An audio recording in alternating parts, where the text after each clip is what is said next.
Media Belanda heboh Tom Haaien dan Jay Itzes bela timnas Indonesia, tak sabar tunggu debut.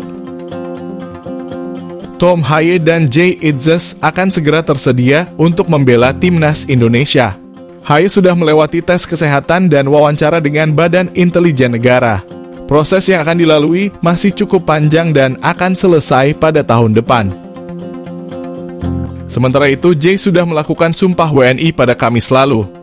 Dia tinggal melakukan perpindahan federasi dari Belanda KNVB dan Indonesia PSSI. Media asal Belanda Voetbalzone ikut menyoroti proses naturalisasi Haaien dan Jay. Dua pemain ini tinggal selangkah lagi bisa membela timnas Indonesia. Debut Haaien dan Jay tinggal menunggu waktu setelah proses tersebut mereka lewati dengan sempurna. Beberapa waktu yang lalu, Haaien sempat mengungkapkan keinginannya membela skuad Garuda. Pemain yang membela Football Club Heerenveen tersebut sangat antusias membela kelahiran kakek dan neneknya tersebut. Namun saat itu dua masih mengambil keputusan untuk bermain bersama Indonesia. Haaien dan Jay dipastikan akan absen pada Piala Asia mendatang. Namun mereka berpeluang untuk bermain di putaran kedua kualifikasi Piala Dunia Zona Asia.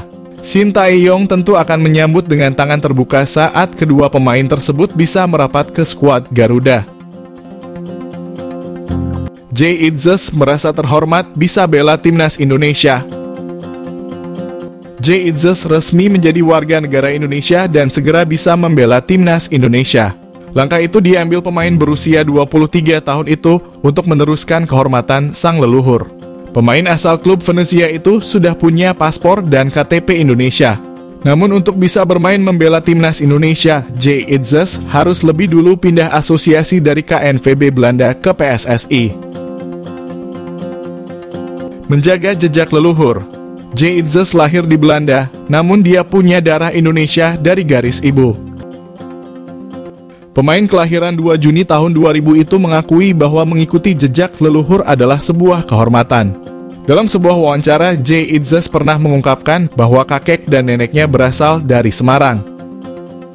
Persaingan di lini belakang. Kehadiran Jay Itzes membuat persaingan di lini belakang timnas Indonesia makin ketat. Sebab sebelum Jay Itzes sudah ada Jordi Amat dan Elkan Bagot yang jadi pilihan di posisi bek tengah. Selain itu masih ada nama Rizky Ridho yang tampil sangat konsisten dan terus mendapat kepercayaan dari pelatih Shin Tae-yong. Jordi Amat akhirnya nongol TC di Turki bicara peluang di Piala Asia 2023. Jordi Amat akhirnya nongol di Turki mengikuti pemusatan latihan bersama timnas Indonesia guna persiapan Piala Asia sekaligus bahas peluang Garuda. Jordi Amat sempat dihebohkan kabar tak langsung hadir TC dengan timnas Indonesia karena memilih liburan di Spanyol. Namun kabar tersebut terbantah karena sang pemain ternyata sedang pemulihan cedera bahu di sana. Jordi Amat memutuskan untuk melakukan pemulihan atas cedera bahu di Spanyol terlebih dahulu sebelum bergabung ke timnas Indonesia. Usai bergabung ke timnas Indonesia, Jordi Amat langsung menatap fokus ke ajang Piala Asia yang sudah berada di depan mata. Berdasarkan prediksi di atas kertas, timnas Indonesia jadi tim yang tidak diunggulkan di grup D. Pasalnya, peringkat FIFA timnas Indonesia jadi yang terendah dibanding 3 tim lainnya. Soal peluang di Piala Asia, Jordi Amat pun angkat bicara. Jordi Amat tidak menampik status timnas Indonesia sebagai tim underdog pada Piala Asia. Namun pemain belakang JDT itu mengaku skuad Garuda sudah siap bersaing di Piala Asia. Namun demi penampilan maksimal, Jordi Amat berharap persiapan maksimal selama berlatih di Antalya, Turki.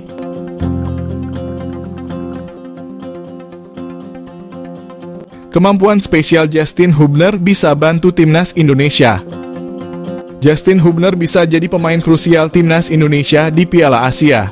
Hubner masuk dalam 28 pemain yang di bawah Shin Tae-yong untuk menjalani pemusatan latihan timnas Indonesia. Dia akan membuat persaingan di sektor back squad Garuda semakin ketat.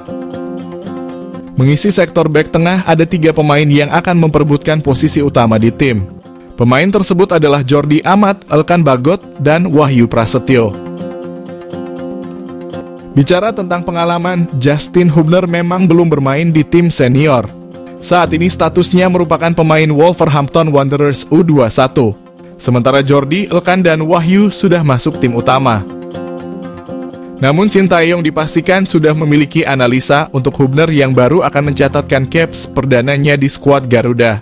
Apalagi pelatih asal Korea Selatan tersebut sudah mendidik Hubner di timnas U20 Indonesia. Menariknya, pemain Hubner tahun ini cukup rajin mencetak gol bagi Wolves U21. Bahkan dia menjadi top skor kedua Wolves U21. Berposisi sebagai bek, catatan ini tentu menjadi sinyal bahwa dia bisa jadi pemecah kebuntuan bagi skuad Garuda. Selain itu, postur Hubner juga cukup mendukung untuk menghadapi duel udara. Kondisi tersebut sama seperti Ilkan Bagot yang memiliki sundulan yang akurat saat berada di kotak penalti lawan.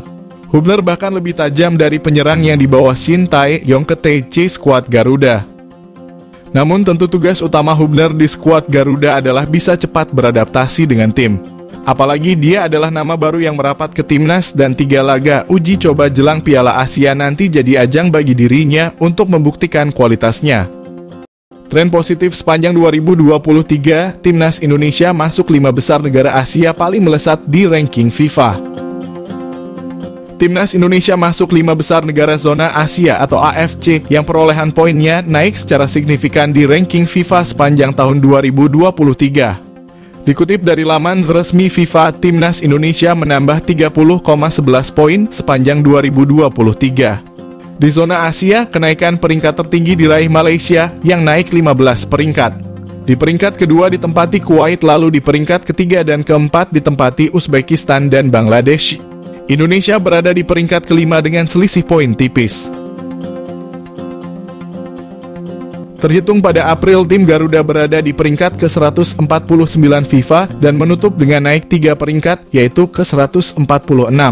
Sepanjang 2023, tim asuhan Shin Tae-yong tersebut sempat turun ke posisi ke-150 pada Juni dan April. Sementara kenaikan ranking tertinggi timnas Indonesia terjadi pada Oktober dengan menempati peringkat ke-145.